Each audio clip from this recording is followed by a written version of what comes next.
এইবার দুই শালিকের ফ্যানেদের জন্য রয়েছে অনেক বড়সড় সুখবর। ধারাবাহিক শেষ হয়েছে বেশ অনেকদিন হয়ে গেছে। অনেকেই আবার চাইছিলেন এই ধারাবাহিকের যেন সিজন 2 আনা হোক। কিছুদিন আগেই শোনা গিয়েছিল ধারাবাহিকের গৌরব অর্থাৎ সায়ন ফিরছে নতুন ধারাবাহিক রানী ভাবাড়িতে। গৌরবের পর এবার নতুন ধারাবাহিকে ফিরতে চলেছে আঁকি।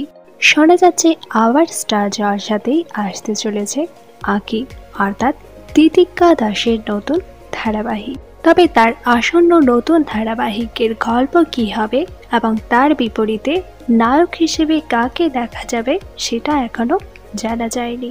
তবে যদি জলসায় আবার আঁকির নতুন ধারাবাহিক আসে, তার বিপরীতে নায়ক হিসেবে আপনারা কাকে দেখতে চান তা নিচে কমেন্ট করে জানান এবং দুই শালিককে আপনারা কারা কারা এখনো মিস করছেন তাও কমেন্ট করে জানান।